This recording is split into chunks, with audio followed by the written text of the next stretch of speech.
Madam ಅವ್ರ ಪುಸ್ತಕಗಳ ಬಗ್ಗೆ ನಾವು ವಿಚಾರಿಸಿದಾಗ ಮೇಡಮ್ ಅವರು ಒಂದು ಪುಸ್ತಕನ ಬರೆದಿದ್ದಾರೆ ಇಳಾ ಭಾರತಂ ಅಂತ.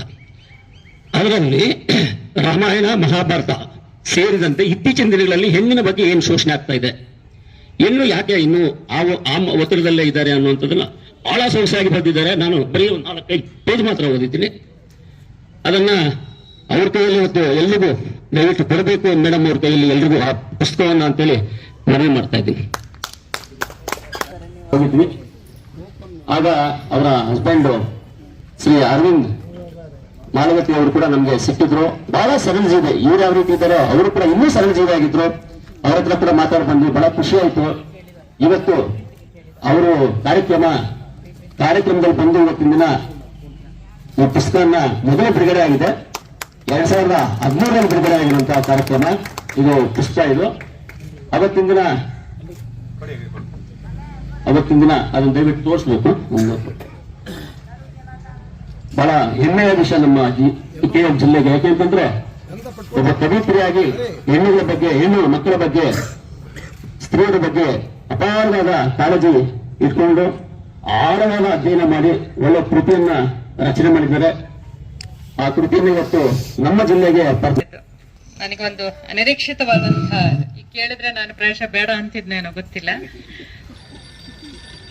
KGF ತಾಲೂಕು ಕಾರ್ಯನಿರತ ಪತ್ರಕರ್ತರ ಸಂಘದ ಪತ್ರಕರ್ತರ ಹಬ್ಬ ಅನ್ನುವಂತ ಶೀರ್ಷಿಕೆಯಲ್ಲಿ ನಡೆಸ್ತಾ ಇರುವಂತಹ ಕಾರ್ಯಕ್ರಮ ಪತ್ರಿಕಾ ದಿನಾಚರಣೆ ಉದ್ಘಾಟನೆ ನಡೆಸಿ ಈಗಾಗಲೇ ಮಾತನಾಡಿದಂತಹ ಡಾಕ್ಟರ್ ಕಲಾ ಶಶಿಧರ್ ಮೇಡಮ್ ಅವರ ಮಾನ್ಯ ಶಾಸಕರು, ಅಧ್ಯಕ್ಷತೆಯನ್ನು ವಹಿಸಿರುವಂತ ಶ್ರೀ VV ಗೋಪಿನಾಥ್ ಸರ್ ಮತ್ತು ಈ ಕಾರ್ಯಕ್ರಮದಲ್ಲಿ ವೇದಿಕೆಯಲ್ಲಿರುವಂತಹ ಶ್ರೀಯುತ ವಳ್ಳಲ್ ಮುನಿಸ್ವಾಮಿ ಅವರೇ, ಹಾಗೆ ನಮ್ಮ ನವೀನ್ ಚಂದ್ರ ಅವರೇ, ಪಿಚ್ಚಳ್ಳಿ ಶ್ರೀನಿವಾಸ್ ಅವರೇ, ಆತ್ಮೀಯರಾದ ಪಿಚ್ಚಳ್ಳಿ ಶ್ರೀನಿವಾಸ್ ಅವರೇ, ಶ್ರೀಮತಿ ದೇವಿ ಗಣೇಶ್ ಅವರೇ, ಶ್ರೀಯುತ ಸುರೇಶ್ ಅವರೇ, ತ್ಯಾಗರಾಜ್ ಅವರೇ, ಶ್ರೀನಿವಾಸ್ ಮೂರ್ತಿ ಅವರೇ, ನನ್ನೆಲ್ಲ ಮಾಧ್ಯಮದ ಮಿತ್ರರೇ, ಆತ್ಮೀಯರೇ, ಮಾಧ್ಯಮದ ಬಗ್ಗೆ ಮಾತನಾಡುವಾಗ ಸಾಮಾನ್ಯವಾಗಿ ಮಾಧ್ಯಮ ಅನ್ನುವಂಥದ್ದು ಪ್ರಜಾಪ್ರಭುತ್ವದ 4ನೇ ಆಧಾರ ಸ್ತಂಭ ಅಂತ ಹೇಳುವಂಥದ್ದು ಕ್ರಮ. ಈ ಮಾತನ್ನ ಮೊದಲು ಹೇಳಿದವರು ಥಾಮಸ್ ಕಾರ್ಲೈಲ್ ಅಂತ ಹೇಳಿ. ಥಾಮಸ್ ಕಾರ್ಲೈಲ್ ಹೇಳಿದವರು ಅದು 4th ರೆಲ್ಮ್ ಅಂತ ಅನ್ನುವಂಥದ್ದು, 4th ಎಸ್ಟೇಟ್ ಆಫ್ ರೆಲ್ಮ್ ಅಂತ ಅನ್ನುವಂಥದ್ದು. ಅದರಲ್ಲಿ ಬರುವಂತಹ ಇತರ 3 ಬೇರೆ ಬೇರೆ ವರ್ಗಕ್ಕೆ ಸೇರ್ತವೆ. ಆದ್ರೆ ನಾವು ಅದನ್ನು ಅನ್ವಯ ಮಾಡ್ಕೊಂಡು ಬಂದಿದ್ದೀವಿ. 4ನೇ ಆಧಾರ ಸ್ತಂಭ ಮಾಧ್ಯಮ, ನ್ಯಾಯಾಂಗ, ಶಾಸಕಾಂಗ, ಕಾರ್ಯಾಂಗ, ಇವು 3 ಅಂಗಗಳಿದ್ರೆ 4ನೇ ಅಂಗ ಮಾಧ್ಯಮ.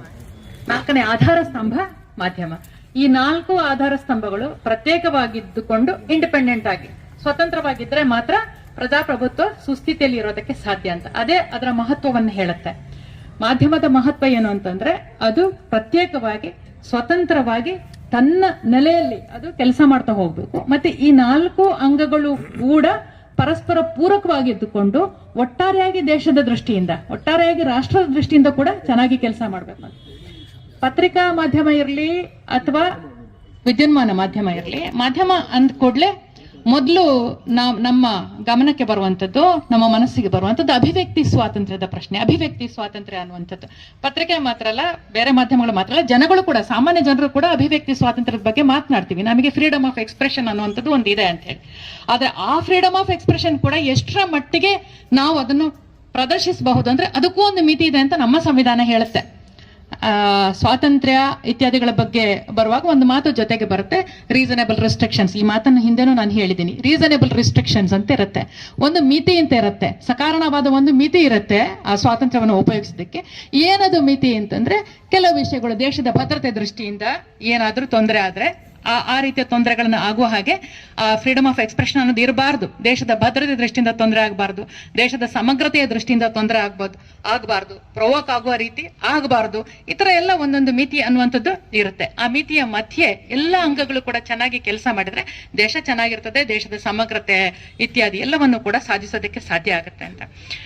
ಪತ್ರಕರ್ತರ ದಿನ ಅಂದ ಕೂಡಲೇ ನಮಗೆ ಇಲ್ಲಿರೋ ಪತ್ರಕರ್ತರಿಗೆ ಎಲ್ಲರಿಗೂ ಗೊತ್ತಿದೆ, ಮಾಧ್ಯಮದವರಿಗೆ ಗೊತ್ತಿದೆ, ಪ್ರೆಸ್ ಡೇ ಅನ್ನುವಂಥದ್ದು ನಾವು ಇನ್ನೊಂದಿನ ಆಚರಿಸ್ತೀವಿ.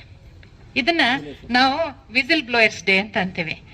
ನಮ್ಮ ಮಾಧ್ಯಮದವರಿಗೆಲ್ಲರಿಗೂ ಗೊತ್ತಿರುವ ಹಾಗೆ ನ್ಯಾಷನಲ್ ವಿಸಿಲ್ ಬ್ಲೋಯರ್ಸ್ ಡೇ ಅಂತ. ವಿಸಿಲ್ ಬ್ಲೋಯರ್ಸ್ ಅಂದ್ರೆ ಏನು, ವಿಸಿಲ್ ಬ್ಲೋಯರ್ಸ್ ಅಂದ್ರೆ ಏನು ಅಂತ ನಾವು ಕನ್ನಡಕ್ಕೆ ಅನುವಾದ ಮಾಡಿದ್ರೆ ಗೂಗಲ್ ಟ್ರಾನ್ಸ್ಲೇಷನ್ ಆಗ್ಬಿಡ್ತದೆ. ಗೂಗಲ್ ಟ್ರಾನ್ಸ್ಲೇಷನ್ ಯಾವಾಗ್ಲೂ ಮಾಡಕ್ ಹೋಗಬಾರ್ದು, ಅದು ಏನೇನೋ ಆಗ್ಬಿಡ್ತದೆ. ವಿಸಿಲ್ ಅಂದ್ರೆ ಸಿಟಿ ಹೊಡೆಯೋದು ಅಂತ ಆಯ್ತು, ವಿಸಿಲ್ ಬ್ಲೋಯರ್ಸ್ ಡೇ ಅಂತ. ಆದ್ರೆ ವಿಸಿಲ್ ಬ್ಲೋಯರ್ಸ್ ಡೇ ಅನ್ನುವಂತ ಪದವನ್ನು ಹಿರಿಯ ಪತ್ರಕರ್ತೆಗೆ ಗೊತ್ತಿರ್ತದೆ. ಅದು ಒಂದು ಪತ್ರಿಕೆ ಹಿಂದೆ ಶಿಳ್ಳೆಕ್ಯಾತರು ಅಂತ ಹೇಳ್ಕೊಂಡು ಅನುವಾದ ಮಾಡಬಹುದು, ಸ್ವಲ್ಪ ಹಗುರವಾಗಿ ಹೇಳಿದ್ದಿದೆ. ವಿಸಿಲ್ ಬ್ಲೋಯರ್ಸ್ ಅನ್ನುವಂಥದ್ದನ್ನ ಏನೇ ಒಂದು ಘಟನೆ ನಡೀತಾ ಇದೆ, ಯಾವುದು ಸಮಾಜಕ್ಕೆ ಬೇಡಾದಂತಹ ಸಮಾಜಕ್ಕೆ ಮಾರಕವಾಗಿರುವಂತಹ ಅಥವಾ ಆಂಟಿ ಸೋಷಿಯಲ್ ಆಕ್ಟಿವಿಟಿ ಏನೋ ನಡೀತಾ ಇದೆ ಅಂತಂದ್ರೆ ತಕ್ಷಣ ಒಂದು ಶಿಳ್ಳೆ ಹೊಡೆದು, ಅಂದ್ರೆ ಅದರ ಪ್ರತಿಮಾತ್ಮಕ ಅರ್ಥದಲ್ಲಿ ಸಿಂಬಾಲಿಕ್ ಆಗಿ ಸಾಂಕೇತಿಕವಾಗಿ ಒಂದು ಶಿಳ್ಳೆ ಹೊಡೆದು ಇಲ್ಲಿ ನಡೀತಾ ಇದೆ ನೋಡಿ ಅಂತ ಹೇಳುವಂತ ಕೆಲಸವನ್ನು ಮಾಡೋರು. ಏನಾದ್ರೂ ತಪ್ಪು ನಡೀತಾ ಇದೆ ಅಂತಂದ್ರೆ 4 ಜನರ ಗಮನ ಸೆಳೆದು ಅದನ್ನ ಸಂಬಂಧಪಟ್ಟವರಿಗೆ ತಲುಪಿಸಿ ಅದು ಪರಿಹಾರ ಆಗುವ ಹಾಗೆ ನೋಡ್ಕೊಳ್ಳೋರು ಅಥವಾ ಅಂತ ತೊಂದರೆಗಳು ಆಗ್ಲಾರ್ದ ಹಾಗೆ ನೋಡ್ಕೊಳ್ಳೋರನ್ನ ವಿಸಿಲ್ ಬ್ಲೋಯರ್ಸ್ ಅಂತ ಅಂತೀವಿ. ಈ ವಿಸಿಲ್ ಬ್ಲೋಯರ್ಸ್ ಗೆ ಪ್ರೊಟೆಕ್ಷನ್ ಕೂಡ ಇರುತ್ತೆ. ವಿಸಿಲ್ ಬ್ಲೋಯರ್ಸ್ ಇರೋರಿಗೆ ಪ್ರೊಟೆಕ್ಷನ್ ಕೊಡ್ಬೇಕು. ಯಾಕೆ ಪ್ರೊಟೆಕ್ಷನ್ ಕೊಡ್ಬೇಕಂದ್ರೆ ತುಂಬಾ ರಿಸ್ಕ್ ನ ಕೆಲಸ. ಇಂಥದ್ದು ತಪ್ಪಾಗ್ತದೆ ಅಂತ ಹೇಳುವವರ ಎದುರಿಗೆ ವಿರೋಧಿಸುವವರು ತುಂಬಾ ಜನ ಇರ್ತಾರೆ, ಸಾಕಷ್ಟು ಜನ ಇರ್ತಾರೆ. ಅವರು ಜನಬಲ ಇರೋರು ಇರ್ಬೋದು, ಧನಬಲ ಇರೋರು ಇರ್ಬೋದು.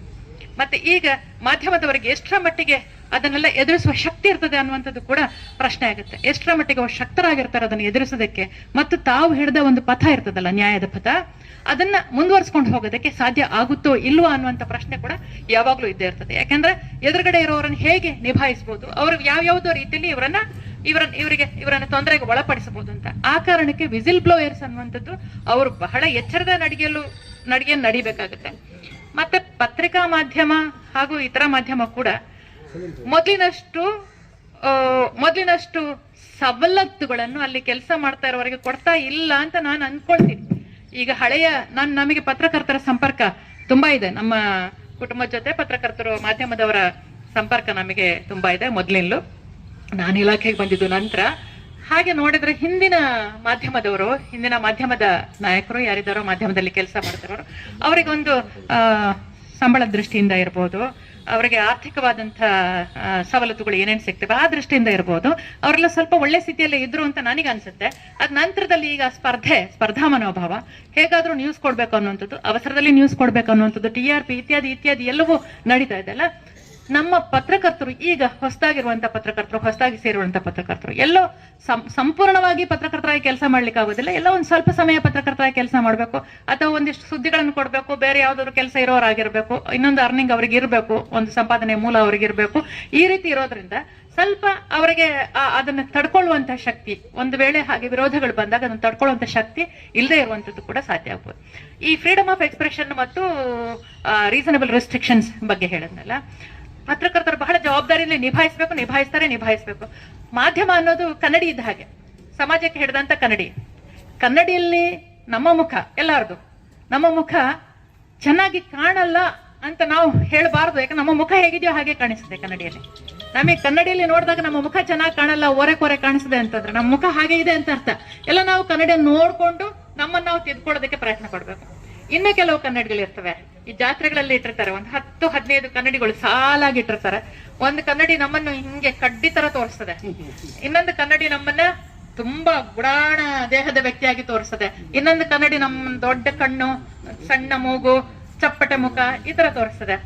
ಆ ಕನ್ನಡಿಗಳಿರ್ತವಲ್ಲ, ಆ ರೀತಿಯ ಕನ್ನಡ, ನಮಗೆ ವಿಕೃತ ರೂಪವನ್ನು ಕಾಣಿಸುವಂತ ವಿಕೃತ ಬಿಂಬವನ್ನು ಕಾಣಿಸುವಂತ ಕನ್ನಡಿಗಳು ಇರಬಾರ್ದು. ಕನ್ನಡಿ ನಿಜವಾಗಿ ಏನಿದೆಯೋ ಹಾಗೆ ಕಾಣಿಸುವಂತ ಇರಬೇಕು. ಆ ಕನ್ನಡಿಗೆ ಮಾತ್ರ ಮಹತ್ವ.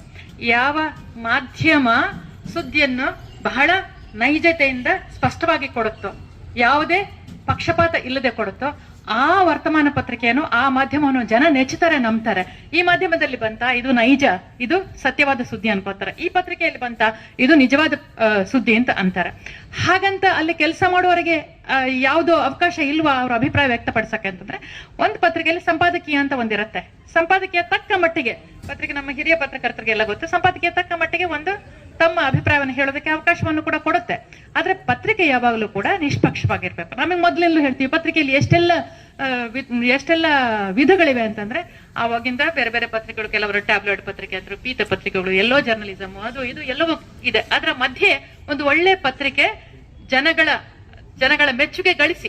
ಈಗ ನಮಗೆ ಪತ್ರಿಕೆ ಅನ್ನುವಂಥದ್ದು ಎಷ್ಟು ಮುಖ್ಯ ಮಾಧ್ಯಮ ಆಗಿದೆ ಅಂತಂದ್ರೆ, ಪ್ರಾರಂಭದಲ್ಲಿ ಹೇಳ್ತಿದ್ರು ಡಿಜಿಟಲ್ ಮಾಧ್ಯಮಗಳು ಬಂದಾಗ, ಟಿವಿ ಬಂದಾಗ, ಇನ್ನು ಟಿವಿ ನ್ಯೂಸ್ ಕೇಳ್ತಾರೆ ಎಲ್ರು, ಪತ್ರಿಕೆ ಯಾರು ಓದ್ತಾರೆ ಅಂತಂದ್ರೆ. ಆದ್ರೆ ನಮಗೆ ಇವತ್ತು ಕೂಡ ಪತ್ರಿಕೆ ಇಲ್ಲದೆ ದಿನ ನಡೆಯಲ್ಲ. ನಮಗೆ ನಾವು ಹಳಬರು ಅಥವಾ ಹೊಸಬರು ಹಾಗೆ ಮಾಡ್ತಾರೋ ಗೊತ್ತಿಲ್ಲ, ನಮಗೆ ಎಷ್ಟೇ ನ್ಯೂಸ್ ನೋಡಿದ್ರು ಕೂಡ ನಮಗೆ ಕೆಲವು ಪತ್ರಿಕೆಗಳನ್ನು ಓದಬೇಕು ಅನಿಸ್ತದೆ. ಆ ಪತ್ರಿಕೆಗಳನ್ನು ಓದ್ಲಾರದೆ ನಮ್ಮ ದಿನ ಶುರು ಆಗೋದೇ ಇಲ್ಲ. ನಾವೆಲ್ಲರೂ ಪತ್ರಿಕೆ ಓದಿಯೇ ದಿನ ಶುರು ಮಾಡೋರು. ಆದ್ರೆ ಸುದ್ದಿಗಳು ಕೈ ಕಾಲು ರೆಕ್ಕೆ ಪುಕ್ಕ ಸೇರ್ಕೊಂಡು ಏನೇನೋ ಆದಾಗ ಏನಾಗ್ತವೆ ಅಂತ ಒಂದೆರಡು ಇನ್ಸಿಡೆಂಟ್ ಗಳನ್ನ ಹೇಳಿ ಮುಗಿಸ್ತೀನಿ. ಒಂದು ಕಥೆ ತರ ಹೇಳ್ಬೋದು, ಒಂದು ಇನ್ಸಿಡೆಂಟ್ ನಿಜವಾದಂತಹ ಪತ್ರಿಕಾ ರಂಗದಲ್ಲಿ ಫೋಟೋ ಜರ್ನಲಿಸಂ ಆಗಿರುವಂತ ಒಂದು ಇನ್ಸಿಡೆಂಟ್ ನಿಮಗೆಲ್ಲ ಗೊತ್ತಿರುವಂತದ್ದೇ ಮತ್ತೆ ಹೇಳ್ತೀನಿ ನಾನು. ಒಬ್ಬ ಗುರು ಇದ್ನಂತೆ, ಆ ಮಹಿಳೆ ಅದೇ ಆಶ್ರಮದಲ್ಲಿದ್ದವಳು ಗುರುವಿನ ಬಗ್ಗೆ ಸಿಕ್ಕಾಪಟ್ಟೆ ಏನೇನೋ ಸುದ್ದಿಗಳು ಅಪಪ್ರಚಾರ ಮಾಡ್ತಾ ಮಾಡ್ತಾ ಮಾಡ್ತಾ ಹೋದ್ಲು. ತುಂಬಾ ವರ್ಷಗಳು ಹಾಗೆ ಆಯ್ತು. ಕಾಲಾಂತರದಲ್ಲಿ ಮತ್ತೆ ಅವಳಿಗೆ ಒಂದು ಪಶ್ಚಾತ್ತಾಪ ಆಯ್ತು, ನಾನ್ ಮಾಡಿದ ತಪ್ಪು ಅಂತ.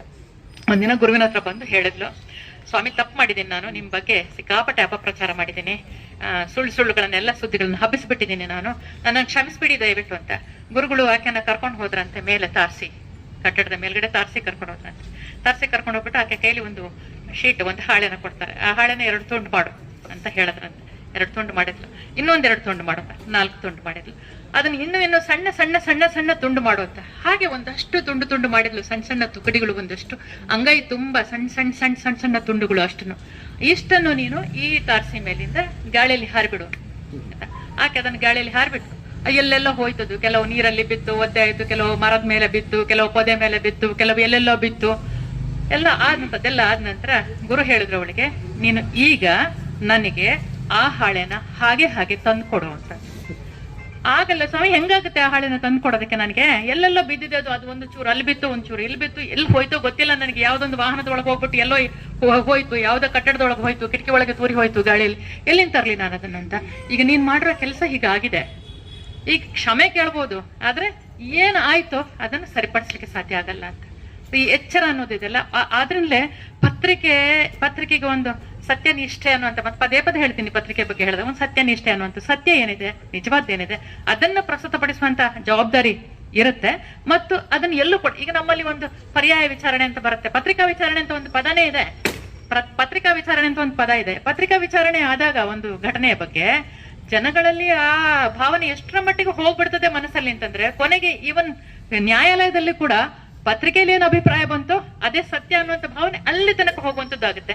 ಎಷ್ಟೋ ಸಲ ಎವಿಡೆನ್ಸ್ ಹೇಗಿರ್ತದೋ ಅದರ ಪ್ರಕಾರ ಅದು ಕನ್ವಿಕ್ಷನ್ ಎಕ್ವಿಟಲ್ ಏನೋ ಆಗಿರ್ಬೋದು, ಆದ್ರೆ ಪತ್ರಿಕೆ ಏನು ಮಾಹಿತಿ ಕೊಡ್ತೋ ಅದು ಪಕ್ಕಾ ಇರ್ಬೋದು. ಪಕ್ಕಾ ಮಾಹಿತಿ ಇದ್ದಾಗ ಸರಿ, ಅದು ಇಲ್ಲದೇ ಇದ್ದಾಗ ಕೆಲವು ಸಲ ಹಾಗೆ ಆಗುವಂಥದ್ದಿದೆ.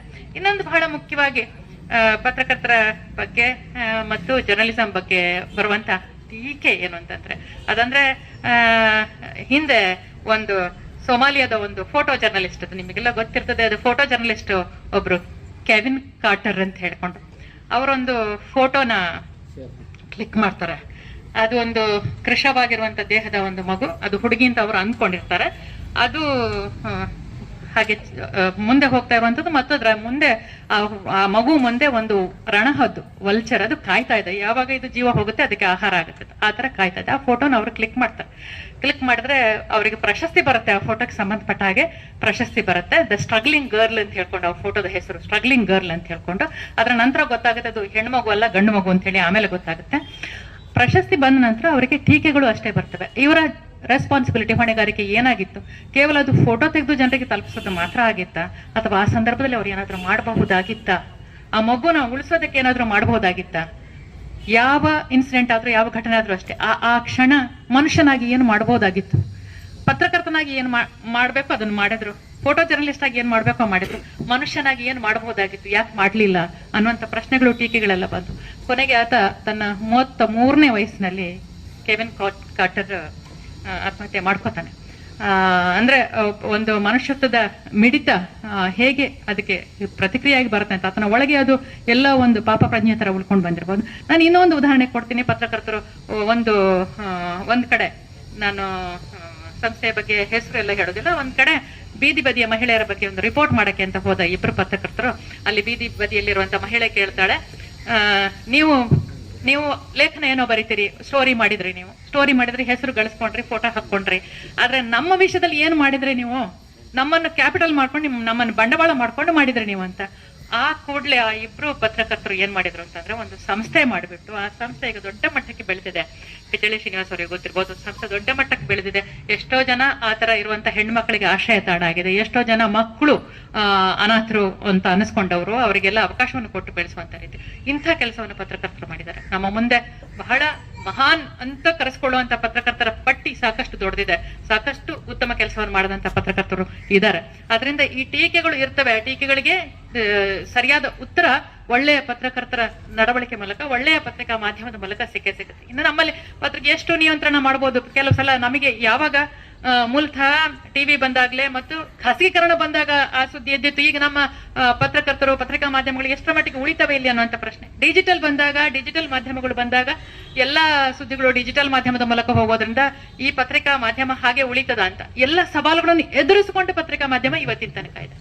ಎಲ್ಲಾ ಸವಾಲುಗಳನ್ನು ಎದುರಿಸಿಕೊಂಡಿದೆ. ಎಷ್ಟು ಪತ್ರಿಕೆಗಳಿವೆ ಅಂತ ಹೇಳ್ಕೊಂಡು ನೋಡಿದ್ರೆ ಪ್ರಾಯಶಃ 1 ಲಕ್ಷಕ್ಕಿಂತ ಹೆಚ್ಚು ಪತ್ರಿಕೆಗಳು ಭಾರತದಲ್ಲಿವೆ ಅಂತ ನಿಮ್ ಪತ್ರಕರ್ತರಿಗೆ ಗೊತ್ತಿರ್ಬೋದು. 1 ಲಕ್ಷಕ್ಕಿಂತ ಹೆಚ್ಚು ಪತ್ರಿಕೆಗಳು, ರಿಜಿಸ್ಟರ್ ಆಗಿರುವಂತ ಪತ್ರಿಕೆಗಳು ಭಾರತ ದೇಶದಲ್ಲಿವೆ ಅಂತ.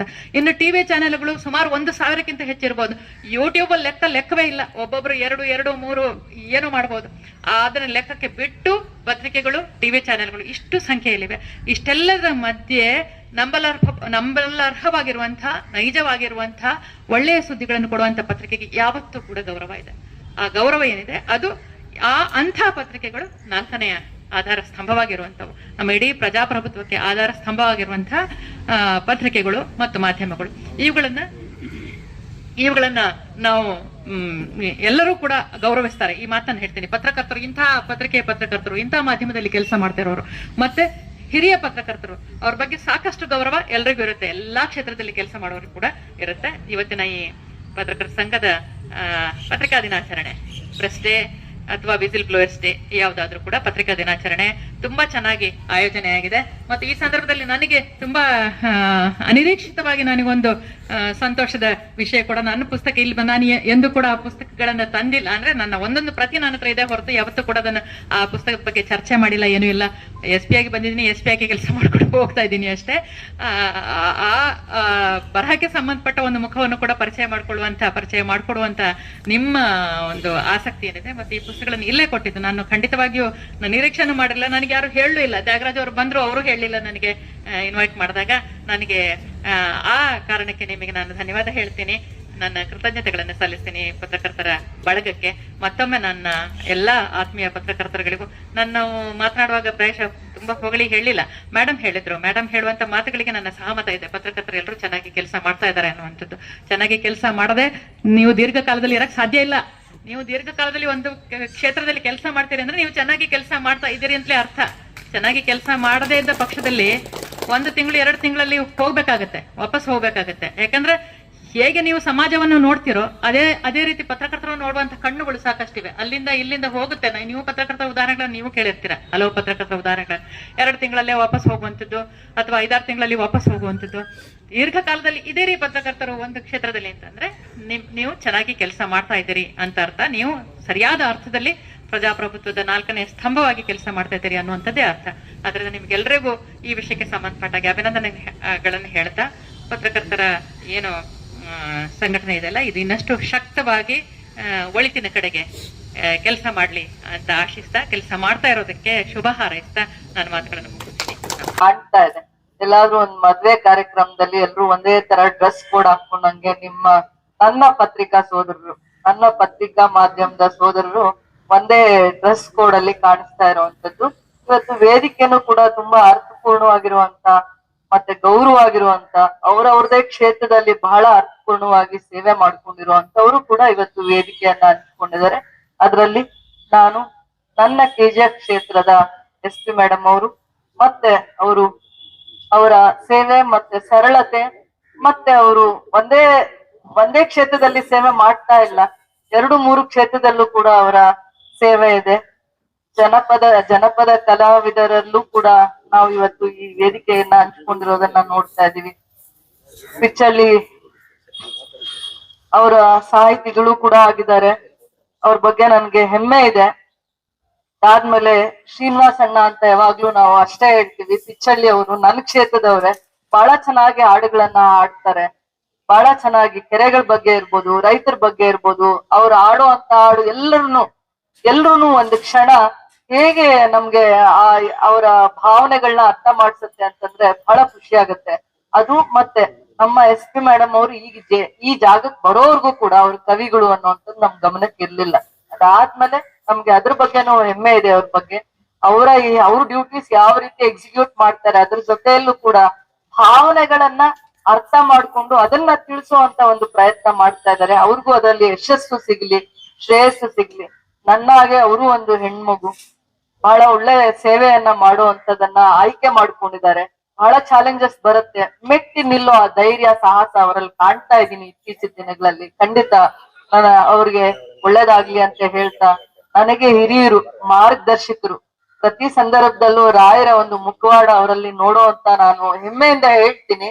ನಾನು ಚುನಾವಣೆಗೆ ಮುಂಚೆ ಹೋದಾಗ ಇವ್ರ ಹತ್ರ ಆಶೀರ್ವಾದ ತಗೊಂಡ್ಬೇಕು ಅಂತ ತುಂಬಾ ಪ್ರಯತ್ನ ಮಾಡಿದೆ. ಗೊತ್ತಿಲ್ಲ, ಒಂದಿನ ಹಬ್ಬದ ದಿನ ಅವ್ರ ಧರ್ಮ ಪತ್ನಿ ಅವರು ನನ್ಗೆ ಬಾಳೆ ಎಲೆಯಲ್ಲಿ ಒಂದು ಒಬ್ಬಟ್ಟಿಟ್ಟು ಪ್ರಸಾದ ತರ ನನ್ಗೆ ಅವತ್ತು ಆಶೀರ್ವಾದ ಮಾಡಿದ್ರು. ಏನೋ ಒಂದು ಅವ್ರಿಬ್ಬರನ್ನು ನೋಡಿದ್ರೆ ಒಂದು ಕಲೆ ಇದೆ, ಆ ಸಂಸ್ಕಾರ ಇದೆ, ದೇವರನ್ನ ಆರಾಧಿಸ್ತಾರೆ ಆ ಕುಟುಂಬ. ನನ್ನೂ ಕೂಡ ಚುನಾವಣೆ ಪೂರ್ವ ಕೆಲವೊಂದು ನುಡಿಗಳು ಹೇಳಿ ಮಾರ್ಗದರ್ಶನನೂ ಕೊಟ್ಟು ಕೆಲವೊಂದು ಒಳ್ಳೆ ಕೆಲಸ ಮಾಡ್ಬೇಕು, ಯಾವ ರೀತಿ ಮಾಡ್ಬೇಕು ಅನ್ನೋಂಥದಕ್ಕೆ ಅವ್ರದೇ ಆದ ಅನುಭವ ತಿಳುವಳಿಕೆಯನ್ನ ಹೇಳಿರುವಂತ ನಾವು ಸ್ವಾಮಿ ಅಂತಾನೆ ಕರಿತೀವಿ. ಗೋಪಿನಾಥ್ ಅವರು ಹಿರಿಯರು, ನನ್ನ ಮಾರ್ಗದರ್ಶಕರು, ಅವರು ಇವತ್ತು ವೇದಿಕೆಯನ್ನ ಹಂಚಿಕೊಂಡಿದ್ದಾರೆ. ನಮ್ಮ ನಗರಸಭೆ ಅಧ್ಯಕ್ಷರು, ನಮ್ಮ ಸಹೋದರ ಸಮಾನರು, ಒಳ್ಳಲ್ಲಣ್ಣ ಅಂತ ಕರೀತಾರ ಅವ್ರನ್ನೆಲ್ಲರೂ. ಅದೇ ಖ್ಯಾತಿಯನ್ನ ನಾವು ಇರುವವರೆಗೂ ಉಳಿಸ್ಕೊಳ್ಳುವಂತ ಎಲ್ಲಾ ಪ್ರಯತ್ನನೂ ಮಾಡ್ಬೇಕು. ಅವರು ಕೂಡ ಮಾಡ್ತಾರೆ, ಶ್ರದ್ಧಾ ಭಕ್ತಿ ಅವರಲ್ಲೂ ಇದೆ, ಕಳಕಳಿ ಇದೆ. ಇನ್ ಸ್ವಲ್ಪ ಇಚ್ಛಾಶಕ್ತಿಯಿಂದ ಕೆಲಸ ಮಾಡ್ಬೇಕು, ಮುಂದಿನ ದಿನಗಳಲ್ಲಿ ಅದನ್ನು ಮೈಗೂಡಿಸ್ಕೊಂತಾರೆ ಅಂತ ಹೇಳ್ತಾ, ನಗರಸಭೆಯ ಪೌರಾಯುಕ್ತರು ಕೂಡ ಬಂದಿದ್ದಾರೆ, ಅವ್ರಿಗೂ ಕೂಡ ಮತ್ತೆ ಹೇಳ್ತಾ ಇದ್ರು, ಯಾರು 20 ವರ್ಷಗಳಲ್ಲಿ ಪತ್ರಿಕರ್ತರ ಭವನವನ್ನ ಕಟ್ಲಿಲ್ಲ, ಅವರೊಂದು ಇಚ್ಛಾಶಕ್ತಿಯಿಂದ ಅವ್ರಿಗೆ ಕಳೆದ ವರ್ಷದಲ್ಲಿ ಅವರ ಜವಾಬ್ದಾರಿಯನ್ನ ಅಲಂಕರಿಸಿದಾಗ ಮಾಡಿದ್ದಾರೆ ಅಂತ. ಯಾರಿಗೆ ಖಂಡಿತವಾಗೂ ಇಚ್ಛಾಶಕ್ತಿ ಇರುತ್ತೆ, ಎಂತ ಕಷ್ಟದ ಕೆಲಸ ಆದ್ರೂ ಮಾಡ್ತಾರೆ ಅನ್ನೋದಕ್ಕೆ ಅವರು ಕಾರಣೀಭೂತರು ಅಂತ ಹೇಳ್ತಾ, ನಾನು ಕೂಡ ಅವರು ಬಹಳ ಸರಳ ವ್ಯಕ್ತಿ ಇದ್ದಾರೆ. ಅವ್ರ ಮನೆ ಕೂಡ ಹೋಗಿದ್ದೆ, ಬಹಳ ಒಳ್ಳೆ ಮನ್ಸಿರುವಂತವ್ರು. ಹಿಂದೆ ಕೂಡ ಕಳೆದ ವರ್ಷ ಬಂದಾಗ ಅವರು ಇಲ್ಲಿ ಬಂದು ಕೆಲವೊಂದು ಮಾರ್ಗದರ್ಶನ ಕೂಡ ಕೊಟ್ಟಿದ್ದಾರೆ. ಖಂಡಿತವಾಗೂ ಇಂತ ಎಲ್ಲಾ ಅನುಭವ ಮಧ್ಯೆ ನಾವಿರುವಂತದ್ದು. ಪತ್ರಿಕೆ ಮಾಧ್ಯಮದ ಬಗ್ಗೆ ತಿಳುವಳಿಕೆ ನಮಗೆ ಫಸ್ಟ್ ಆಗ್ಬೇಕಾಗಿದೆ, ಜನಕ್ಕೆ ಆಗೋದಕ್ಕಿಂತ ನಾವು ಮಾಹಿತಿ ತಿಳ್ಕೊಳ್ಬೇಕಾಗುತ್ತೆ. ಪ್ರತಿಯೊಬ್ಬ ಕಡು ಬಡವರ ಭಾವನೆಗಳನ್ನ ವ್ಯಕ್ತಪಡಿಸುವಂತದ್ದು ಇವರೆಲ್ಲ ಶಕ್ತಿ ಇದೆ. ಏನ್ ಕಲೆ ಇದೆ ಅಂತಂದ್ರೆ, ಇಡೀ ಸಮಾಜದಲ್ಲಿ ಯಾರಿಗೆ ಅನ್ಯಾಯ ಆಗತ್ತೆ ಅಲ್ಲಿ ಧ್ವನಿಯಾಗಿ ನಿಂತ್ಕೊಂತಾರೆ. ಇಡೀ ಸಮಾಜದಲ್ಲಿ ಎಲ್ಲಿ ಅವ್ರಿಗೆ ಏನೇನ್ ಕಷ್ಟಗಳು ಬರುತ್ತೆ ಅದನ್ನ ಮೆಟ್ಟಿ ನಿಲ್ತಾರೆ. ಎಂತದ್ದೇ ಪರಿಸ್ಥಿತಿಯಲ್ಲಿ ವಿಚಾರಗಳನ್ನ, ಅರ್ಥಪೂರ್ಣವಾಗಿರೋ ವಿಚಾರಗಳನ್ನ ತಿಳಿಸ್ಬೇಕು ಸಮಾಜಕ್ಕೆ, ಮತ್ತೆ ಅದ್ರ ಬಗ್ಗೆ ಎಲ್ಲ ಹೆಚ್ಚಿನ ತಿಳುವಳಿಕೆ ಮೂಡಿಸ್ಬೇಕು. ಎಲ್ಲೇ ತಪ್ಪಾಗ್ಲಿ ಜಾಗೃತಿ ಮೂಡಿಸ್ತಾರೆ. ಯಾವುದೇ ಒಂದು ಹಳ್ಳಿಯಲ್ಲಿ ಕಟ್ಟ ಕಡೆ ವ್ಯಕ್ತಿಗೆ ಅನ್ಯಾಯ ಆಗ್ಲಿ ಅವ್ರಿಗೆ ಧ್ವನಿಯಾಗಿ ಎದ್ದು ನಿಲ್ಲುವಂತ ಶಕ್ತಿ, ಮಾತಾಡುವಂತ ಶಕ್ತಿ, ಮಾತಾಡಿಸುವಂತ ಶಕ್ತಿ, ನ್ಯಾಯ ಕೊಡಿಸುವಂತ ಶಕ್ತಿ, ಬುದ್ಧಿ ಯಾವ ರೀತಿ ಹೇಳ್ತಿರೋ ನಮಗೂ ಬುದ್ಧಿ ಹೇಳ್ತೀರಾ. ಎಲ್ಲಾ ಸಂದರ್ಭದಲ್ಲೂ ಪರವಾಗೆ ಬರೆಯಲ್ಲ. ಕೆಲವೊಂದು ವಿಚಾರಗಳು ಸರಿ ಅನ್ಸಿದ್ದನ್ನ ಸರಿ ಅಂತ ಒಪ್ಕೊಂತೀರಾ, ಇಲ್ಲ ಅನ್ಸಿದ್ದನ್ನ ಅಷ್ಟೇ ಕಟುವಾಗಿ ಎಕ್ಸ್ಪ್ರೆಸ್ ಮಾಡ್ತಾರೆ. ಅದ್ರಲ್ಲಿ ನಾನು ಬಹಳ ನನ್ನ ನೆಚ್ಚಿನ ಇವರು ಬೇತ್ಮಂಗ್ಲ ಹೇಳ್ಬಾರ್ದು, ಆದ್ರೂ ಮೂರ್ತಿ ಅಣ್ಣ ಅಂತ ನಾನು ಯಾವಾಗೂ ಕರಿತೀನಿ. ನಮ್ಮಲ್ಲಿ ಯಾವಾಗ್ಲೂ ಒಂದು ಆರ್ಗ್ಯುಮೆಂಟ್ಸ್ ಇರುತ್ತೆ, ಆದ್ರೆ ಆರೋಗ್ಯಕರವಾಗಿರುವಂತ ಆರ್ಗ್ಯುಮೆಂಟ್ಸ್. ಬಹಳ ವಿಚಾರಗಳಲ್ಲಿ ನಾವು ಚರ್ಚೆ ಮಾಡ್ತೀವಿ. ಬಟ್ ನಾನು ಬಹಳ ಖುಷಿಯಿಂದ ಹೇಳ್ತೀನಿ, ಯಾಕೆ ಇಷ್ಟ ಪಡ್ತೀನಿ ಅಂದ್ರೆ ಇವರ ಭಾವನೆಗಳನ್ನ ಯಾವ ರೀತಿ ಅರ್ಥ ಮಾಡಿಸ್ತಾರೆ ಅನ್ನೋದ. ಈ ಕಾಲದಲ್ಲಿ ಸ್ವಲ್ಪ ಪೇಪರ್ ಓದೋದೇ ಕಡಿಮೆ ಮಾಡ್ತಾ ಇದ್ದಾರೆ. ಬೆಳಗ್ಗೆ ಹೇಳುವಷ್ಟರಲ್ಲಿ ಮೊಬೈಲ್ ಎತ್ಕೊಳ್ಳೋದು, ಮೊಬೈಲ್ ಅಲ್ಲೇ ಬೆಳಗ್ಗೆ ಕಣ್ಣು ಉಜ್ಜಿದ ತಕ್ಷಣ ಮೊಬೈಲ್ ಅಲ್ಲೇ ನ್ಯೂಸ್ ಆಗ್ಲಿ ಇನ್ನೊಂದಾಗ್ಲಿ ಎಲ್ಲ ಮೊಬೈಲ್ ಅಲ್ಲೇ ನೋಡ್ಬಿಡ್ಬೇಕು. ಆದ್ರೆ ಪತ್ರಿಕೆ ಓದೋದು ಕೂಡ ಒಂದು ಕಲೆ. ಪತ್ರಿಕೆ ಓದೋದ್ರ ಹಿಂದೆ ಎಷ್ಟು ಶ್ರಮ ಇದೆ, ಎಷ್ಟು ವಿಚಾರಗಳನ್ನ ಆಸಕ್ತಿಯಿಂದ ಜನಕ್ಕೆ ತಿಳಿಸ್ಬೇಕು, ಸಮಾಜಕ್ಕೆ ಇದ್ರ ಬಗ್ಗೆ ತಿಳುವಳಿಕೆ ಮೂಡಿಸ್ಬೇಕು ಅಂತ ಅವ್ರ ಪರಿಶ್ರಮನೇ ನಾವು ಅರ್ಥ ಮಾಡ್ಕೊಳ್ದೆ ಇರುವಂತ ದಿನಕ್ಕೆ ಕಾಲಿಡ್ತಾ ಇದೀವಿ. 4 ಗಂಟೆಗೆ ಹೇಳ್ತಾರೆ ಪ್ರತಿದಿನ. ನಾವು ವರ್ಷದಲ್ಲಿ 1 ದಿನ 2 ದಿನ 4-4:30 ಎದ್ದೇಳ್ತೀವಿ. ಇಡೀ ದಿನ ಮಂಕಾಗ ಅಲ್ಲಿ ಇಲ್ಲಿ ಕುತ್ಕೊಂಡು ನಿದ್ದೆ ಮಾಡ್ತಾ ಇರ್ತೀವಿ. ಪ್ರತಿದಿನ ಅವ್ರ ಕೃಷಿ ಶುರುವಾಗೋದೆ 4:30, 4 ಗಂಟೆಗೆ. ಅಷ್ಟು ಅವ್ರಿಗೆ ಡೆಡಿಕೇಶನ್ ಇದೆ, ತಿಳುವಳಿಕೆ ಇದೆ. ಎಲ್ಲೋ 1% ತಪ್ಪಾದ್ರು 99% ಅಷ್ಟು ಸಮಾಜಕ್ಕೆ ಅವರಿಂದ ಒಳ್ಳೆ ಕೊಡುಗೆಯನ್ನ ಕೊಡ್ತಾರೆ. ರೈತರ ಪರವಾಗಿ ನಿಲ್ತಾರೆ. ಯಾರಿಗೆ ಮಾತಾಡ್ಲಿಕ್ಕೆ ಶಕ್ತಿ ಇಲ್ಲ ಅವ್ರ ಧ್ವನಿಯಾಗಿ ನಿಲ್ತಾರೆ. ಅನ್ಯಾಯದ ವಿರುದ್ಧವಾಗಿ ಗಟ್ಟಿಯಾಗಿ ಮಾತಾಡೋದೇ ಫಸ್ಟ್ ಪತ್ರಿಕೆ ಮಾಧ್ಯಮ. ಫಸ್ಟ್ ಪತ್ರಿಕೆ ಮಾಧ್ಯಮ ಯಾವುದೇ ವಿಚಾರನ ತಿಳಿಸುತ್ತೆ.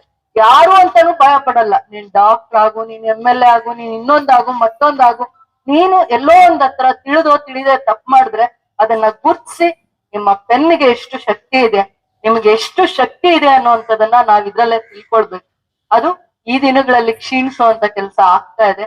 ಆಸಕ್ತಿಯಿಂದ ಬರ್ಬೇಕು ಇಂತ ಕಾರ್ಯಕ್ರಮಗಳು. ನಿಮ್ಮಲ್ಲಿ ವಿಚಾರವಂತಿಕೆ ಇದೆ, ಮತ್ತೆ ಅದಾದ್ಮೇಲೆ ನೀವು ಕೂಡ ಸಮಾಜಕ್ಕೆ ತುಂಬಾ ಕೊಡುಗೆಯನ್ನ ಕೊಡ್ತಾ ಇದ್ದೀರಾ. ಅದಾದ್ಮೇಲೆ ಸ್ವತಂತ್ರ ಪೂರ್ವದಲ್ಲಿ ನಿಮ್ದೇ ಆದ ಕೊಡುಗೆ ಜಾಸ್ತಿ ಇತ್ತು, ಅದನ್ನ ನಾವು ಮೆಲುಕು ಹಾಕುವಂತ ದಿನ ಈ ದಿನ ಆಗ್ಬೇಕು. ಸ್ವತಂತ್ರ ಪೂರ್ವದಲ್ಲಿ ನಿಮ್ದೇ ಆದ ಕೊಡುಗೆ ಅಂದ್ರೆ ಏನಿತ್ತು? ಪ್ರತಿಯೊಂದು ವಿಚಾರನು ಪತ್ರಿಕೆ ಮಾಧ್ಯಮದ ಮುಖಾಂತರನೇ ಜನಕ್ಕೆ ಸಂದೇಶ ಹೋಗ್ತಾ ಇತ್ತು, ಹೌದಲ್ವಾ? ಯಾರು ಸ್ವತಂತ್ರದಲ್ಲಿ ತಮ್ಮನ್ನ ಪಾಲ್ಗೊಳ್ತಾ ಇದ್ರು, ತಮ್ಮನ್ನ ತೊಡಗಿಸ್ಕೊಂತಾ ಇದ್ರು, ತಮ್ಮನ್ನ ಗುರ್ತಿಸ್ಕೊಂತಾ ಇದ್ರು. ಯಾವುದೇ ಒಂದು ಸಂದೇಶ ಪತ್ರಿಕಾ ಮಾಧ್ಯಮದ ಮುಖಾಂತರ ಕೆಲವೊಂದು ಕಾರ್ಯಕ್ರಮಗಳನ್ನ ಆಯೋಜನೆ ಮಾಡ್ತಾ ಇದ್ರು, ಆಚರಣೆ ಮಾಡ್ತಾ ಇದ್ರು. ಅದೇ ಒಂದು ಉತ್ತಮವಾಗಿರುವಂತ ಅವ್ರಿಗೆ ಒಂದು ಮೆಸೇಜ್ ಕೊಡ್ತಾ ಇದ್ರು. ಆ ತರದ್ದು ಇದು ಉದ್ದೇಶನೂ ಆಗಿತ್ತು. ಇಡೀ ಸಮಾಜಕ್ಕೆ ಶಾಂತಿಯನ್ನ, ನ್ಯಾಯವನ್ನ, ಮತ್ತೆ ಎಲ್ಲೇ ಅನ್ಯಾಯ ಆದ್ರೆ ಧ್ವನಿ ಎತ್ತುವಂಥದ್ದನ್ನ, ಯಾರನ್ನೂ ಕಡೆಗಣಿಸಲ್ಲ ಅನ್ನುವಂಥದ್ದನ್ನ ಪತ್ರಿಕೆ ಮಾಧ್ಯಮ ಬಂದ್ಮೇಲೆನೆ ಪ್ರತಿಯೊಬ್ಬರಲ್ಲಿ ಭಯ ಅನ್ನೋದು ಹುಟ್ಟಿದೆ. ಕೇಳ್ತಾರೆ, ನಮ್ಮನ್ನ ಪ್ರಶ್ನೆ ಮಾಡ್ತಾರೆ, ನಿಲ್ಲಿಸ್ತಾರೆ. ಎಲ್ಲೋ ಒಂದ್ ಹತ್ರ ಅವಮಾನದಿಂದ ತಲೆ ಬಗ್ಗಿಸ್ಬೇಕಾಗತ್ತೆ ಅಂತ ಯಾವುದೇ ಇಲಾಖೆ ತಪ್ಪು ಮಾಡ್ಬೇಕು ಅಂದ್ರೆ ಒಂದ್ಸತಿ ಆಲೋಚನೆ ಮಾಡೋದು ನಿಮ್ ಬಗ್ಗೆ ಯೋಚನೆ ಮಾಡ್ತಾರೆ. ನನ್ಗೆ ಖಂಡಿತ ಭಯ ಇಲ್ಲ, ನನ್ಗೆ ದೂರದೃಷ್ಟಿ ಇದೆ. ಆ ದೂರದೃಷ್ಟಿನ ಹುಟ್ಟಾಕಿರುವಂತದ್ದು ಮತ್ತೆ ಒಂದು ಸಂಕಲ್ಪದಿಂದ ಈ ಜಾಗಕ್ಕೆ ನಾನು ಕಾಲಿಟ್ಟಿದ್ದೀನಿ. ಇದೇ ಮಣ್ಣಲ್ಲಿ ಹುಟ್ಟಿರುವಂತ ಹೆಮ್ಮೆ ನನಗಿದೆ. ಇದೇ ಮಣ್ಣಿಗೆ ಏನಾದ್ರೂ ಒಂದು ಸೇವೆ ಮಾಡ್ತೀನಿ, ನಾನ್ ಬದುಕಿರೋವರ್ಗು ಅಥವಾ ನನ್ಗೆ ಯಾವ್ದೇ ಒಂದು ಜವಾಬ್ದಾರಿ ಇರೋವರ್ಗು ಅಂತ ಯಾವತ್ತೂ ಹೇಳಲ್ಲ. ನಾನು ಬದುಕಿರೋವರೆಗೂ ಯಾವುದೋ ಒಂದು ರೀತಿಯಲ್ಲಿ ನಾನು ಎಲ್ಲಿ ನನ್ಗೆ ಯಾವ ತಾಯಿ ನನ್ನ ಜನ್ಮ ಕೊಟ್ಟಿದ್ದಾರೆ ಆ ತಾಯಿಗೋಸ್ಕರ ದುಡಿಯೋದಿಕ್ಕೆ ನಾನು ಸರ್ವತಾ ಸಿದ್ಧವಾಗಿದ್ದೀನಿ, ಸಂಕಲ್ಪ ತೊಟ್ಟಿದ್ದೀನಿ. ಯಾವುದೇ ಇದ್ರು ಒಳ್ಳೇದೇ ಮಾಡ್ತೀನಿ ಮನುಕುಲಕ್ಕೆ. ಅದು ನನ್ನ ಮೊದಲನೇ ಕಾರ್ಯಕ್ರಮ ಅಂತ ಅನ್ಕೊಂತೀನಿ. ಯಾವುದೇ ಒಂದು ಸಮಾಜಕ್ಕೆ ಒಳ್ಳೇದಾಗತ್ತೆ ಅಂದ್ರೆ ಆ ಕಾರ್ಯಕ್ರಮನ ಬಹಳ ನಿಷ್ಠೆಯಿಂದ, ಬಹಳ ಗೌರವದಿಂದ, ಜವಾಬ್ದಾರಿಯಿಂದ ಮಾಡುವಂತದ್ದು ನನ್ನ ಧರ್ಮ ಅನ್ಕೊಂಡು ನಾನು ಮಾಡ್ತೀನಿ. ಎಲ್ಲೋ ಒಂದತ್ರ ತಪ್ಪಾಗಲ್ಲ ಅಂತಲ್ಲ, ನಾವು ಮನುಷ್ಯರೇ ಆಗಿರೋದ್ರಿಂದ ಸಣ್ಣ ಪುಟ್ಟ ತಪ್ಪಾಗುತ್ತೆ. ಅದು ತಪ್ಪು ಅಂತ ಹೇಳಿದ್ಮೇಲೆ ತಿದ್ಕೊಳ್ಳುವಂತ ಮನಸ್ಥಿತಿ ಕೂಡ ನಾನು ಆಗಿದ್ದೀನಿ. ದೇವ್ರು ನನ್ಗೆಲ್ಲಾನು ಕೊಟ್ಟಿದ್ದಾರೆ, ಒಳ್ಳೇದ್ ಮಾಡ್ಬೇಕು. ನೀವೆಲ್ಲ ಸದಾ ಕಾಲದಲ್ಲಿ ನನ್ ಜೊತೆ ನಿಂತಿದ್ದೀರಾ. 100ರಲ್ಲಿ 100% ನನ್ ಜೊತೆ ಪತ್ರಿಕೆ ಮಾಧ್ಯಮ ಸದಾ ಕಾಲ ನನ್ ಜೊತೆ ಗಟ್ಟಿಯಾಗಿ ನಿಂತು, ಯಾವತ್ತು ನನ್ಗೆ ರಾಜಕೀಯದ ಅನುಭವ ಇಲ್ಲದೆ ಇರುವಂತ ಸಂದರ್ಭದಲ್ಲೂ ಕೂಡ ನನ್ನನ್ನ ಶಕ್ತಿ ತುಂಬಿ, ನನಗೆ ಆ ಮಾರ್ಗದಲ್ಲಿ ಏನೇ ಅಡೆತಡೆಗಳು ಬಂದ್ರು ಅದನ್ನ ದೂರ ಮಾಡಿ ನನ್ ಜೊತೆ, ನಿಮ್ಮ ಜೊತೆಯಲ್ಲಿ ಹುಟ್ಟಿರೋ ತಂಗಿಯಾಗಿ ನನ್ನನ್ನ ಪ್ರತಿ ಹಂತದಲ್ಲೂ ಕಾಪಾಡ್ತಾ ರಕ್ಷಣೆ ಮಾಡ್ಕೊಂಡು ಬಂದಿದ್ದೀರಾ. ಯಾವುದೇ ವಿಚಾರನ ಸೂಕ್ಷ್ಮವಾಗಿ, ನಿಮ್ಮಲ್ಲಿ 20 ಜನ 30 ಜನ ಇರ್ತೀರಾ ಅಲ್ಲ, ನಿಮ್ ಇಡೀ ಕುಟುಂಬಗಳು ನನ್ನನ್ನ ಆಶ್ರಯ ಕೊಟ್ಟಿದೆ. ಇಡೀ ಕುಟುಂಬ ನನಗೆ ಒಂದಲ್ಲ ಒಂದ್ ರೀತಿ ನನ್ನ ಯಶಸ್ಸಿಗೆ ದಾರಿದೀಪ ಆಗಿದ್ದೀರಾ ನೀವು ಎಷ್ಟೋ ಸಂದರ್ಭದಲ್ಲಿ. ಆ ಋಣ ಕೂಡ ತೀರ್ಸುವಂತದ್ದು, ನಾನು ಏನು ಒಳ್ಳೆ ಕೆಲಸ ಮಾಡ್ತೀನಿ ಈ ಕ್ಷೇತ್ರಕ್ಕೆ ನಿಮ್ಮೆಲ್ಲ ಆಶೀರ್ವಾದದಿಂದ, ನಿಮ್ಮೆಲ್ಲ ಸಹಕಾರದಿಂದ, ನೀವೆಲ್ಲರೂ ನನಗೆ ತೋರಿಸಿರೋ ಮಾರ್ಗದರ್ಶನನ ಖಂಡಿತವಾಗೂ ನಾನು ಪ್ರತಿ ಹಂತದಲ್ಲೂ ನನ್ಗೆ ನೀವು ಕೊಟ್ಟಿರೋ ಮಾರ್ಗದರ್ಶನ ಅನ್ಕೊಂಡು ನಾನು ಕೆಲಸ ಮಾಡ್ತೀನಿ. ಜಾಸ್ತಿ ಸಮಯ ನಾನು ಇವತ್ತು ತಗೊಳಲ್ಲ. ಬಟ್ ಈ ಸಡಗರ ಒಳ್ಳೆ ವಿದ್ಯಾವಂತರನ್ನ, ಟೀಚರ್ಸ್ನ, ಇನ್ನು ಬುಕ್ಸ್ ಬರೆಯುವಂತವ್ರನ್ನ ಈ ಕಾರ್ಯಕ್ರಮ ಬಹಳ ಅರ್ಥಪೂರ್ಣವಾಗಿ ಆಗ್ಬೇಕಂದ್ರೆ ಯಾರು ವಿಚಾರವಂತರ ಇರ್ತಾರೆ, ಒಂದು ಚಿಂತನ ಮಂಥನ ಕಾರ್ಯಕ್ರಮ ತರ ಆಗ್ಬೇಕು. ಇನ್ನೂ ನಿಮ್ಮಿಂದ ಎಷ್ಟೋ ಅನುಭವಗಳನ್ನ, ವಿಚಾರಣೆಗಳನ್ನ ಇಂಥ ಸಭೆಗಳ ಮುಖಾಂತರ ಚರ್ಚೆ ಮಾಡಿ ಸಮಾಜಕ್ಕೆ ನಿಮ್ಮಿಂದ ಆಗುವಂತ ಈ ಒಳ್ಳೆ ಸೇವೆ ಜೊತೆ ಈ ಕಾರ್ಯಕ್ರಮ ಅರ್ಥಪೂರ್ಣವಾಗಿ ಆಚರಣೆ ಆಗುವಂತ ಕಾರ್ಯಕ್ರಮ ಆಗ್ಬೇಕು. ಆ ಕಾರ್ಯಕ್ರಮಕ್ಕೆ ಇಡೀ ಕುಟುಂಬ ಬಹಳ ಸಡಗರದಿಂದ ಬಂದು ಕುತ್ಕೊಂಡು ನಿಮ್ಮ ಸೇವೆ ಏನು, ನಿಮ್ಮ ಸಾಧನೆ ಏನು, ನಿಮ್ಮ ಸಾರ್ಥಕತೆಯನ್ನ ಮೆರೆಯುವಂತ ದಿನ ಇದಾಗ್ಬೇಕು. ಈ ಕಾರ್ಯಕ್ರಮಗಳಲ್ಲಿ ಸ್ಕೂಲು ಶಾಲೆಗೆ ಹೋಗುವಂತ ಮಕ್ಕಳು, ಪ್ರೌಢಶಾಲೆಗೆ ಹೋಗುವಂತ ಮಕ್ಕಳು, ಕಾಲೇಜ್ ವಿದ್ಯಾರ್ಥಿಗಳು, ಅಲ್ಲಿ ಉಪನ್ಯಾಸಕರು, ಇಂಥವನ್ನೆಲ್ಲ ಕರೆದು ನೀವು ಚರ್ಚೆ ಮಾಡಿ ಇದ್ದ ವಚನಗಳನ್ನ ನುಡಿದಾಗ ನಮಗೂ ನಿಮಗೂ ಒಂದು ಏನು ಚಿಂತನ ಮಂಥನ ಆದಾಗ ಇನ್ನೂ ಒಂದು ಒಳ್ಳೆಯ ಪ್ರಯತ್ನ ಆಗ್ಲಿಕ್ಕೆ ಅವಕಾಶ ಆಗತ್ತೆ ಅಂತ ಹೇಳ್ತಾ ಈ ಕಾರ್ಯಕ್ರಮಕ್ಕೆ ನನ್ನ ಕರೆಸಿ ನನ್ನ ಭಾವನೆಗಳನ್ನ ಹಂಚಿಕೊಳ್ಳಿಕ್ಕೆ ಅವಕಾಶ ಮಾಡಿ. ಶಾಸಕರು, ನಮ್ಮ ಜನಪ್ರಿಯ ಶಾಸಕರಾದ ಶ್ರೀಮತಿ ರೂಪಾ ಶಶಿಧರ್ ಅವರವರೇ, ನಾನು ವೈಜಯಂತಿ IPS ಪಿಕ್ಚರ್ ನೋಡಿದೆ. ಆ ತರ SP ನಮ್ ನೇರ್ನಲ್ಲಿ ನೋಡ್ಬೋದಾ ಅಂತ ಒಂದು ಆದಂಗ ನನ್ನ ಲೈಫ್ನಲ್ಲಿ ನಾನು ನೋಡ್ಬಿಟ್ಟೆ. ನಮ್ಮ SP ಧರಣಿದೇವಿ ಮೇಡಮ್ ಅವ್ರನ್ನೇ ನಿಜವಾಗ್ಲೂ ಅವರು ಪುಸ್ತಕ ಮಾತ್ರ ಬರೆಯೋದಿಲ್ಲ, ಅವರು ಹುದ್ದೆನಲ್ಲಿ ನಿಷ್ಠಾವಂತ ಕಾರ್ಯಕರ್ತರು ಅಂತ ನಿರ್ಮಿಸ್ತಾ ಇದ್ದಾರೆ. ಒಳ್ಳೆ SP ಸಿಕ್ಕಿದ್ದಾರೆ. ಅದು ನಮ್ಮ ಮೇಡಮ್ಗೆ ಸಿಕ್ಕಿರೋ ಅದೃಷ್ಟ ಕೂಡ ಹೇಳ್ಬೋದು. ಒಳ್ಳೆ ಹೆಣ್ಣು ಮಗು MLA, ಒಳ್ಳೆ ಹೆಣ್ಣು ಮಗು SP, ಅದಕ್ಕೆ ತುಂಬಾ ಹೆಮ್ಮೆ ಆಗ್ತಾ ಇದೆ. ನೆಕ್ಸ್ಟ್ ಇವತ್ತು ಪತ್ರಿಕೆ ದಿನಾಚರಣೆ, ಎಲ್ಲರಿಗೂ ಅಭಿನಂದನೆಗಳು. ನಿಮ್ಮೆಲ್ಲ ನಮ್ಗೆ ಬಹಳ ಕೋಪ, ಬರೋ ವರ್ಷ ನಮ್ಗೆ ಬರಲ್ಲ. ನೀವು ಮಾತ್ರ ಹೊಸ ಶರ್ಟ್ ಹಾಕೊಂಡ್ರೆ ನಂತರ ನಮ್ಗೆ ಎಲ್ಲಿ ಬಟ್ಟೆ ಹೇಳಿ. ಬರೋ ವರ್ಷ ಕೂಡ ನಮ್ಗೂ ನಿಮ್ಮ ನೆಂಟ್ರ ಇಲ್ಲ, ನಾವು ನಮ್ನ ಬೆಳೆಸಿರೋರು ನೀವು. ವಲ್ಲಲ್ ಮುನ್ಸ್ವಾಮಿ ಇವಾಗ ಸ್ಟೇಜ್ ಮೇಲೆ ನಿಂತ್ಕೊಂಡು ಮಾತಾಡ್ಬೇಕಾದ್ರೆ ಕಾರಣಕರ್ತ ಯಾರ ಪತ್ರಿಕೆ ನನ್ನ ಬೆಳೆಸಿರೋದು ನೀವು. ಯಾಕಂದ್ರೆ ನಿಮಗೆ ನಾನು ಐಸ್ ಮಾಡಕ್ ಬಂದಿಲ್ಲ. ನಿಮ್ಮ ಪೆನ್ನು ಗನ್ನಿಗಿಂತ ಪವರ್ ಜಾಸ್ತಿ, ಪೆನ್ನು ಗನ್ನಿಗಿಂತ ಪವರ್ ಜಾಸ್ತಿ. ಗನ್ನಲ್ಲಿ ಶೂಟ್ ಮಾಡಿದ್ರೆ ಅರೆಸ್ಟ್ ಮಾಡಿ ಒಳಗಡೆ ಹಾಕ್ಬಿಡ್ತಾರೆ. ಪೆನ್ನಲ್ಲಿ ಶೂಟ್ ಮಾಡಿದ್ರೆ ನಿಮ್ಗೆ ಯಾರು ಏನು ಮಾಡಕ್ಕಾಗಲ್ಲ. ನಿಜನಾ ಸುಳ್ಳ? ಆತರ ನಮ್ ನೆಂಟರು ನಮ್ಗೆಲ್ಲ ಬರೋ ವರ್ಷ ಬಂದ್ಬಿಟ್ಟು ಪತ್ರಿಕೆ ಕೊಡ್ಸ್ರಿ. ಈ ಪತ್ರಿಕೆ ಅನ್ನೋದು ಟಿವಿ, ಎಂತ ಟಿವಿ ಇರ್ಲಿ, 28 ಇಂಚ್ ಇರ್ಲಿ, 28 ಇಂಚ್ ಇರ್ಲಿ, 52 ಇಂಚ್ ಇರ್ಲಿ, ಯಾವ ಟಿವಿ ಇದ್ರೂ ಕರೆಂಟ್ ಇಲ್ಲದ್ರೆ ನೋಡಕ್ಕಾಗಲ್ಲ. ಆದ್ರೆ ಪತ್ರಿಕೆ ನಾವು ದೀಪನಲ್ಲಿ ಓದ್ಬೋದು, ಹಗಲಿನಲ್ಲಿ ಓದ್ಬೋದು, ರಾತ್ರಿನಲ್ಲಿ ಹೋಗ್ಬೋದು. ಆ ಪತ್ರಿಕೆಗೆ ಅಂತ ಒಂದು ಹೇಳಿದೆ. ನೀವು ಪ್ರಪಂಚಕ್ಕೆ ಕೆಟ್ಟದು ಒಳ್ಳೆದು ತೋರಿಸೋದು ನಿಮ್ಮದು. ನಿಮ್ಮ ಒಬ್ಬನ ಬೆಳೆಸಕ್ಕೆ ಗೊತ್ತು, ಒಬ್ಬನ ಸಾಯಿಸಕ್ಕೂ ಗೊತ್ತು ನಿಮ್ಗೆ. ಆದ್ರೆ ನಮ್ಮ ಪತ್ರಿಕೆದವರೆಲ್ಲ ಬಹಳ ಒಳ್ಳೆಯವರು, ನಮ್ಮ ಜಿಲ್ಲಾ ಪತ್ರಿಕೆ ಬಹಳ ಒಳ್ಳೆಯವರು. ಇಲ್ಲಂದ್ರೆ ನಮ್ಮ ಬಗ್ಗೆ ನಾಳೆ ಕೆಟ್ಟದಾಗ ಬರೆದು ಬಿಡ್ತಾರೆ. ಅದಕ್ಕೆ ನಿಮ್ನ ತುಂಬಾ ಒಳ್ಳೆಯವರನ್ನ ಹೇಳ್ತೀನಿ. ಅಲ್ಲಲ್ಲ, ಇಲ್ಲಾಂದ್ರೆ ನಮ್ ಬೆಳೆಸಿದವರು ಇದ್ರೆ ಕೂಡ ಒಳ್ಳೆಯವರು. ನೀವು ಆತರ ನಮ್ ಕೆಟ್ಟದ್ದು ಮಾಡಿದ್ರೆ ಕೂಡ ಬಯಲಿಗೆ ಎಳ್ಕೊಂಡ್ ಬರ್ಬೇಕು. ಅದೇ ನಿಮ್ ಕರ್ತವ್ಯ. ನಾನು ಅದಕ್ಕೆ ಹೇಳ್ಬಿಟ್ಟಿದ್ದೀನಿ, ಗನ್ನಿಗಿಂತ ಪವರು ಪೆನ್ನಿಗೆ ಅಂತ ಹೇಳಿದ್ದೀನಿ. ಅದೇ ರೀತಿಯಲ್ಲಿ ನಮ್ಮ ಶಾಸಕರು ಯಾವುದೋ ಒಂದು ಕಾರ್ಯಕ್ರಮದಲ್ಲಿ ಎಲ್ಲರಿಗೂ ಒಳ್ಳೇದು ಮಾಡಿದ್ದಾರೆ. ಈ ಪತ್ರಿಕಾ ಸಂಘದಕ್ಕೂ ಈ ಜಾಗ ನಮಗೆ ಇವಾಗ ನೀವು ಎಷ್ಟೋ ವರ್ಷ, ಎಷ್ಟೋ ಅಧ್ಯಕ್ಷರು ನೋಡಿದ್ರಿ, ಎಷ್ಟೋ MLA ಮೇಡಮ್ ನೋಡಿದ್ರಿ. ನಾವು ಹಿಂದ್ಗಡೆ ಈ ಜಾಗಗಳನ್ನ ಮುನ್ಸಿಪಾಲಿಟಿನಲ್ಲಿ ಸಭೆ ಇಟ್ಟು ಆ ಬಿಲ್ ಪಾಸ್ ಮಾಡಿಕೊಟ್ಟಿದ್ವಿ. ಸರ್ಕಾರದಿಂದ ಪರ್ಮಿಷನ್ ತಗೊಂಡು ನಮ್ಮ ಮೇಡಮ್ ತುಂಬಾ ಬ್ಯಾಗಲ್ಲಿ ಇಲ್ಲಿ ನಮ್ಮ ಪತ್ರಕರ್ತ ಸಂಘದ ಬಿಲ್ಡಿಂಗ್ ಭವನ ತುಂಬಾ ಚೆನ್ನಾಗಿ ನಮ್ಮ ಮೇಡಮ್ಮೆ ಅದು ಇನಾಗ್ರೇಷನ್ ಮಾಡ್ಬೇಕಂತ ನನ್ನ ಆಸೆ. ದೇವರೇ ನನ್ನ ಕಾಪಾಡಪ್ಪ, ಅದನ್ನ ನೆರವೇರಿಸಪ್ಪ. ಇಲ್ಲ, ನೀವು ಸಮಾಜಕ್ಕೆ ಎಷ್ಟು ಒಳ್ಳೇದು ಕೆಲಸ ಮಾಡಿದ್ರು, ಅದೇ ತರ ಸಮಾಜಕ್ಕೆ ನಮ್ಮ ಮೇಡಮ್ ಒಳ್ಳೆ ಕೆಲಸ ಎಲ್ಲ ನೀವು ಎಲ್ಲರೂ ತೋರಿಸ್ತಾ ಇದ್ರ. ಮೇಡಮ್ ಏನೇನು ಕೆಲಸ ಮಾಡಿದ್ದಾರೆ, ಏನೇನು ಮಾಡಿದ್ದಾರೆ ಅಂತ. ಅದಕ್ಕೆ ನಮ್ಮ ಕೊಡುಗೆ, ನಮ್ಮ ಮೇಡಮ್ ಕೊಡುಗೆ ನಿಜವಾಗ್ಲೇ ಅದ್ರ ಮೇಲೆ ಬಂದ್ಬಿಟ್ಟು ಕಲಿಕರ ಇದೆ. ಅದರಿಂದ ನಾವು ಬೇಗ ಇವತ್ತು ನೀವು ಕೊಟ್ಟ ತಕ್ಷಣ ನಾವು ಸಭೆನಲ್ಲಿ ಇಟ್ಟು ಮಂಡಿಸಿ ಆ ಬಿಲ್ಲನ್ನು ಪಾಸ್ ಮಾಡಿದ್ದೀವಿ. ಅತಿ ಶೀಘ್ರದಲ್ಲಿ ಇಲ್ಲಿ KGF ನಲ್ಲಿ ಮೇಡಮ್ಗೆ ರಿಕ್ವೆಸ್ಟ್ ಮಾಡ್ತಾ ಇದ್ದೇನೆ, ಅವ್ರ ಪರವಾಗಿ ಬರೋ ವರ್ಷ ಈ ಕಾರ್ಯಕ್ರಮ ಮಾಡೋ ಟೈಮಲ್ಲಿ ನೀವು ರಿಬನ್ ಕಟ್ ಮಾಡ್ಬೇಕಂತ ನನ್ನ ಆಸೆ. ನಮಸ್ಕಾರ.